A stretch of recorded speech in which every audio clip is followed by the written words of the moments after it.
안녕하세요. 문제 해결 교육론 강의 두 번째 이어서 계속하도록 하겠습니다. 지난 시간에 폴리아의 문제 해결 방법 4단계를 배웠고요. 그 마지막 단계의 반성 단계에서 어떤 이런 반성 단계에서 이 문제 제기 활동이 들어가 있다라는 것을 했었습니다.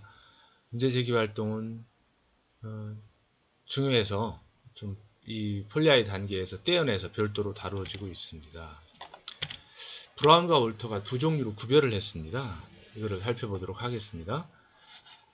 문제의 조건을 바꾸어서 새로운 문제를 제기하는 것. 기존의 문제에서 그 안에 주어진 조건을 바꾸는 것을 갖다가 속성 바꾸기라고 번역을 하고요. what if not이라고 합니다. 이걸 갖다가 도전이라고 이 브라운과 월터는 이름 붙였습니다. 주어진 문제의 속성을 바꾸니까 챌린징이라고 했습니다. 그렇지만 그 속성을 바꾸지 않고도 새로운 문제를 제기할 수가 있습니다. 이거는 좀 도전적이진 않죠. 주어진 문제를 건드리지 않으니까. 그래서 이것을 수용이라고 불렀습니다. 어렵지 않은 구분입니다. 예를 들어 보겠습니다. 피보나치 수열은 이렇게 진행이 됩니다. 11, 23, 58, 13, 21. 어떤 규칙으로 만들어졌는가? 서로 이웃한 두 항을 더하면 그 다음 항이 된다는 규칙이죠. 1과 1을 더하면 2, 1과 1을 더하면 3, 2, 3을 더하면 5, 3, 5를 더하면 8, 5, 8을 더하면 13.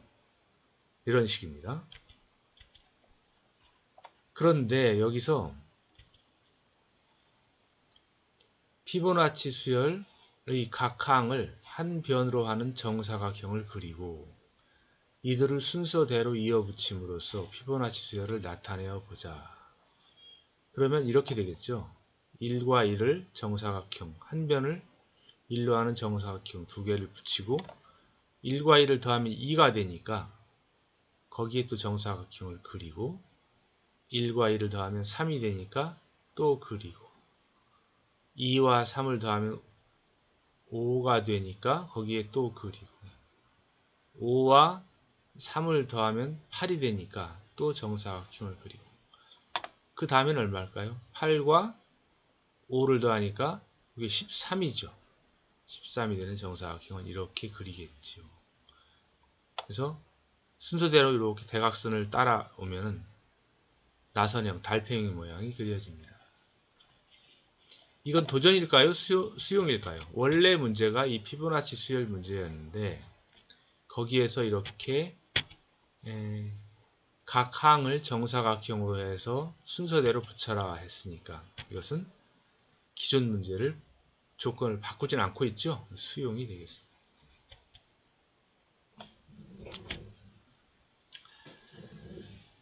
기출문제에 임용구사 이게 나온 적이 있습니다. 볼까요? 여러분 한번 이거 생각해 보시기 바랍니다. 잠시 동안.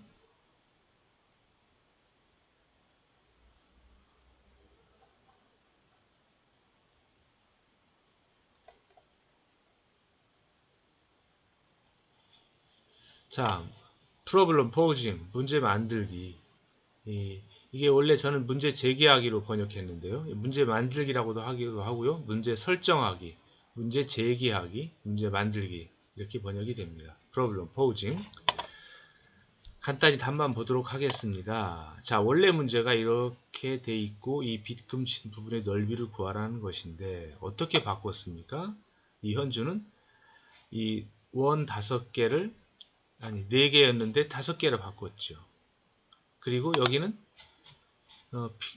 구하라는 넓이도 이렇게 빗금친 부분인데 이 안쪽으로 바꿨죠.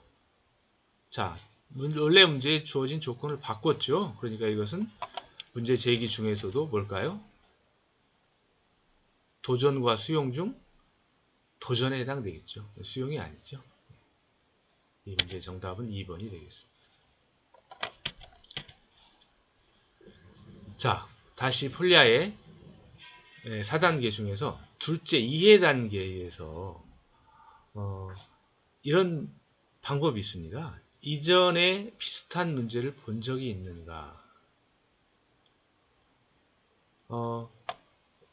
이전에 비슷한 문제를 본 적이 있는가? 이것은 수학교육에서 유추라고 하는 수학적 사고라고 하는 한 형태를 말하는 것입니다. 유추, 유비추론, 어넬러지. 서로 유사한 두 대상이 있을 때 한 대상에 적용된 해법이 그와 비슷한 다른 대상에도 적용될 수 있을 것으로 추론하는 것. 이것을 유추라고 하는 것입니다. 예를 들어보겠습니다. 자, 삼각형이 있는데 이거의 넓이를 구하는 방법을 알고 있어요. 뭐죠? a 곱하기 h 나누기 2가 되겠죠.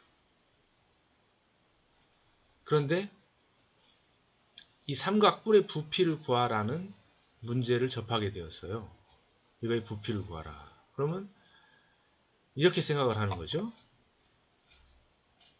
이거는 지금 현재 구해야 되는 것이고 그 전에 이전에 비슷했던 것, 이것과 닮아 있는 것, 이 유사한 것, 삼각형이라는 유사한 것을 넓이를 배운 기억이 나는 거죠.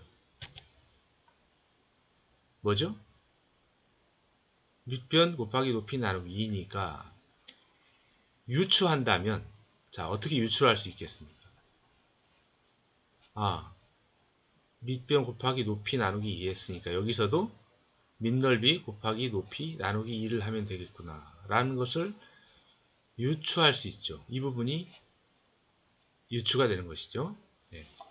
다시 얘기하면 삼각뿔의 부피를 구하는 상황에서 그 이전에 이것과 닮았던 유사한 삼각형의 넓이 공식을 생각해내고 이로부터 여기에 적용되었던 방법이 이쪽에도 적용되을 것으로 가져오는 것. 그것을 유추가 되겠습니다. 근데 실제로 어땠죠? 삼각형의 부피, 삼각뿔의 부피는 나누기 3이 되겠죠? 나누기 2가 아니에요. 사실 이건 오류인 경우죠. 그러니까 오류이긴 한데 이것이 맞다는 얘기가 아니라 이와 같은 추론 방식을 유추라고 한다는 것입니다.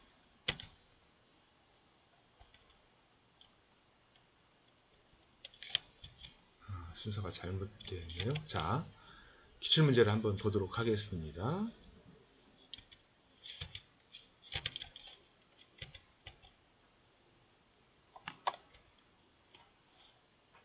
자, 김 교사는 가를 해결하게 한 다음 나를 제시하였다. 동생과 언니의 나이 합이 14살이다. 언니는 동생보다 4살 더 많다. 영훈이와 경수가 12개이다. 영훈이는 2개 더 많이 가지고 있다. 게임팩은 각각 몇 개인가? 은수는 나를 해결하는 중에 이와 비슷한 문제를 푼 적이 있는데 나는 그 전에 가와 같은 비슷한 문제를 풀었던 적이 있다.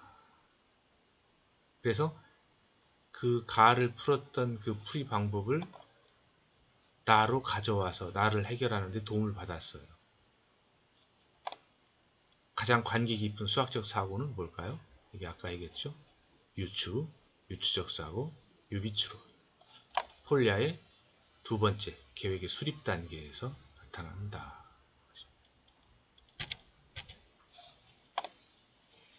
자, 문제 제기가 또 나왔네요. 문제 제기 활동을 하면서 이 문제의 2를 다른 수로 바꾸어 보자. 답이 없는 경우가 있을까? 자, 여기 영은이와 경수가 가진 게임팩은 모두 12개다. 영은이가 2개 더 많이 가지고 있다. 근데 이걸 갖다가 다른 수로 바꾸어도 되겠느냐? 자, 1개로 바꿔도 되겠냐? 2개, 3개로 바꿔도 되겠냐? 11개까지, 12개보다 작은 11개까지도 바꿔도 되겠냐? 이런 문제가 되겠습니다. 자, 그림 그리기 방법으로 풀어보자.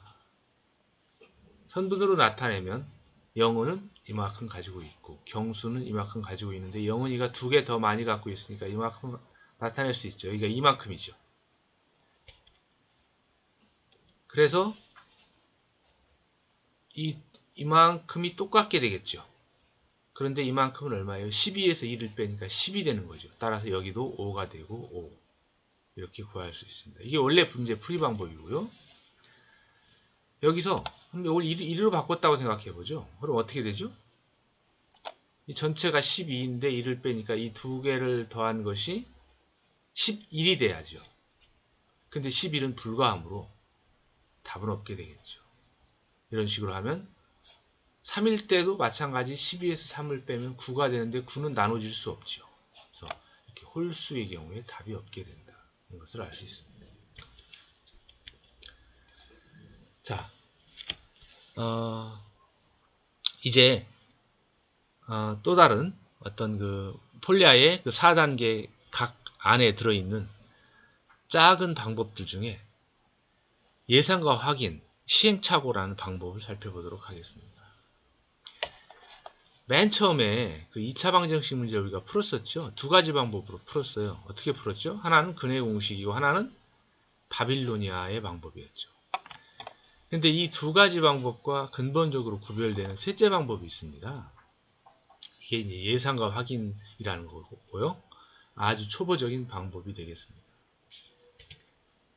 자, 이 문제였는데 이걸 예상과 확인으로 푼다는 건 어떻게 푸는 것일까요? 이게 중학교 때 이런 2차 방정식 문제를 풀 때 이게 이제 처음 접근하는 방식입니다. 근해 공식도 아니고 어떤 체계적이지는 않은 방법이죠. 자, 어떻게 하죠? 예상하고 확인하는 거죠. 자, 한 변이 한번 3이라고 예상을 해보자. 그러면 다른 변은 그보다 6이 크니까 9가 되죠. 넓이를 구하면 얼마예요? 27. 아니죠. 더 늘려야죠. 한 변을 4로 또 해보는 거예요. 그러면 4, 10, 40. 또 아니죠. 5로 늘려보자. 5, 11, 55. 아, 맞구나. 답이 5이다. 이렇게 찾아내는 것. 이걸 예상과 확인 시행착오 방법이라고 합니다. 이게 이제 수학적이지 않은 방법이라고 해서 좀 가치 없는 것으로 치부하는 경향도 있는데 이게 어떤 형식적인 공식에 의한 방법 이전에 어떤 2차 방정식에 친숙하게 하고 준비시킬 수 있는 유용한 방법입니다. 하나 더 해볼까요? 자, 이것도 중학교에 나오는 문제죠. 닭과 돼지가 합해서 50마리다. 다리를 세었더니 130개였다. 닭과 돼지는 각각 몇 마리인가? 먼저 이렇게 방정식을 세워서 푸는 방법이겠죠. 닭을 x, 돼지를 y라고 하면 x 플러스 y는 50, 2x 플러스 4y 130. 2를 곱하면 2x, 2y 100, 빼면 2y 30, y는 15, x는 35. 방정식을. 하지만 이것도 예상과 확인 방법으로 풀 수가 있죠. 어떻게? 자, 일단 닭을 10마리라고 해보자. 그럼 돼지는 40마리죠? 다리를 구하면 20, 160, 180이 되는 거죠. 너무 많죠? 너무 많기 때문에 돼지를 줄여야 돼요. 닭은 늘리고. 닭을 30으로 해보자. 돼지는 20마리가 되고 다리는 60, 80, 140. 더 줄여야죠. 5마리만 줄여보죠. 돼지를 15, 닭을 30으로 늘리면 다리가 130개 딱 맞는다. 아, 그렇구나. 닭 35, 돼지 15마리구나. 이게 예상과 확인 방법이 되겠습니다.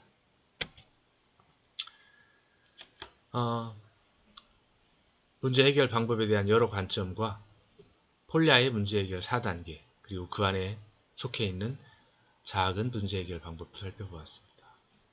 과제를 풀어서 제출하기 바랍니다. 세 가지 방법, 바빌로니아 방법, 예상과 확인 방법, 근해 공식 방법을 써서 다음 문제를 푸시오 하는 것입니다. 과제방에 또다시 올려놓겠습니다. 수고하셨습니다. 마치겠습니다.